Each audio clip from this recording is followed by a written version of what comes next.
तो जी कैसे हैं दोस्तों आप सब लोग। मैं हूं आपका दोस्त अरसलान और आप देख रहे हैं मेरा चैनल जी फ्लिक्स। ना बुक ऑफ एस्पर की एपिसोड 20 के साथ हाजिर हूं। एपिसोड की शुरुआत से पहले अगर अभी तक आपने चैनल को सब्सक्राइब नहीं किया हो तो यार जल्दी से चैनल को सब्सक्राइब कर दे और वीडियो को लाइक और शेयर भी कर दे, शुक्रिया।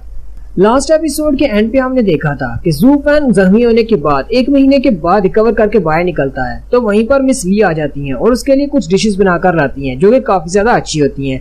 वो अपने रूम में बैठकर जैसे उनको खाने लगता है वहीं पर मिस जिया आ जाती हैं और मिस जिया भी उसके लिए कुछ बनाकर लाती हैं। जैसे वो मिस ली को वहाँ पर देखती हैं वो बहुत ज्यादा गुस्सा हो जाती हैं। यहाँ पर लड़कियों वाली फाइट की बात हो रही है। वो दोनों एक दूसरे से जेलस होती हैं क्योंकि वो दोनों ज़ू फैन के लिए खाना बनाकर लाई है। मिस जिया गुस्से के साथ अपनी टोकरी को वहाँ टेबल पर रख देती है और कहती है यहाँ पर तो पहले से आ चुका है जो इसके लिए खाना बनाकर लाया है, लगता है कि मुझसे भी ज्यादा इसको किसी की फिक्र है। ज़ू फैन मिस जिया की तरफ देखता है और कहता है आज पता नहीं इतनी ज्यादा गुस्से में क्यों है, लगता है जो मुझे ठीक देखकर खुश नहीं है। मिस जिया अपनी टोकरी को उसके सामने रखते हुए कहती है बटलर ज़ू फैन मैं तुम्हारे लिए खाना बनाकर लाई हूँ इसलिए तुम इसको खा लो। ज़ू फैन मिस जिया से कहता है मेरा पेट इतना भी बड़ा नहीं है, मेरे पास पहले से इतना सारा खाना है, मैं यही खाने वाला हूँ, तुम इसे अपने लिए रख लो। उसकी ये वाली बात सुनकर मिस जिया बहुत ज्यादा गुस्सा हो जाती है और घूर कर ज़ू फैन को देखती है। ज़ू फैन कहता है पता नहीं क्यों मैं एक डीमन एम्परर हूँ, लेकिन इस वक्त इस लड़की के एक्सप्रेशंस देखकर ऐसे लग रहे हैं जैसे मैंने अगर इसकी बात नहीं मानी तो ये मुझे मार डालेगी। मुझे आज से पहले इतना सा डर कभी नहीं लगा। ज़ू फैन उसकी बात मान लेता है और जल्दी से उसकी बास्केट को खोलकर देखता है तो उसके अंदर सिर्फ जला हुआ खाना पड़ा होता है। ज़ू फैन उस जले हुए खाने को देखकर बहुत ज्यादा घबरा जाता है और कहता है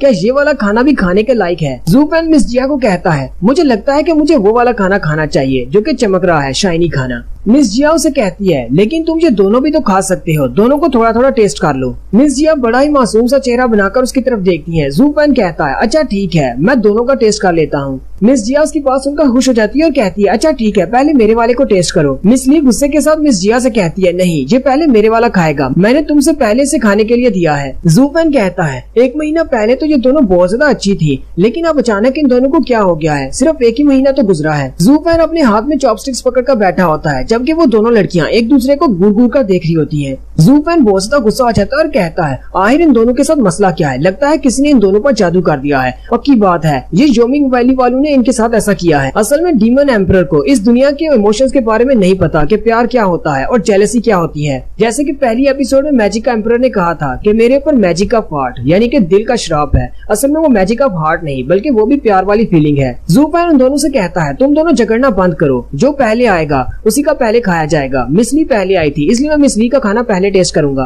मिस ली उसकी बात सुनकर बहुत ज्यादा खुश हो जाती है। ज़ू फैन अपनी चॉपस्टिक्स के साथ उसके खाने को उठाता है और एक नवाला अपने मुंह में रखता है और बहुत ज्यादा खुश हो जाता है क्योंकि उसका खाना बहुत ज्यादा टेस्टी और अच्छा होता है। ज़ू फैन साथ ही मिस ली की तारीफ करते हुए कहता है तुम्हारा खाना तो बहुत ज्यादा अच्छा है, इसकी खुशबू भी अच्छी है और तुम बहुत ही अच्छी कुक हो। यहीं पर जाओ कोई की एंट्री होती है, वो क्योंकि मिस ली की मेड है। वो मिस ली की तारीफ करते हुए कहती है मिस ली को पिछले 10 साल से खाना बनाने का एक्सपीरियंस है, वो बहुत ही अच्छा खाना बनाती है। फैंगलिन सिटी में ऐसा कोई भी नहीं है जो कि इनकी टक्कर का कुक हो। ज़ू फैन तुम तो बहुत ज्यादा लकी हो जो तुम मेरी मिस के हाथ का बनाया हुआ खाना खा रहे हो। मिस जिया आगे बढ़ती है और ज़ू फैन से कहती है ज़ू फैन मेरा खाना भी टेस्ट करो। ज़ू फैन घबराते हुए मिस जिया के जले हुए खाने की तरफ देखता है जिसके अंदर से जला हुआ काला धुआं भी निकल रहा होता है। ज़ू फैन बड़ी ही हिम्मत करता है और अपनी चॉपस्टिक के साथ उसके खाने का एक नवाला उठाकर मुंह में डाल लेता है, लेकिन साथ ही वो उल्टी कर देता है और खांसते हुए कहता है ये क्या बकवास चीज है, इससे अच्छा तो पॉइजन का टेस्ट होता है, इससे अच्छा वाकई में हम पॉइजन खा लेता। ज़ू फैन मिस जिया के खाने को साइड पे कर देता है और कहता है मैं मिस ली का खाना खाऊंगा, वो बहुत ज्यादा अच्छा है। उसी वक्त रूम के बाहर का सीन दिखाते हैं। युनहाई जो कि वहाँ से गुजर रहा होता है उसे अंदर से बहुत ज्यादा खुशबू आती है, वो भागता हुआ अंदर आ जाता है।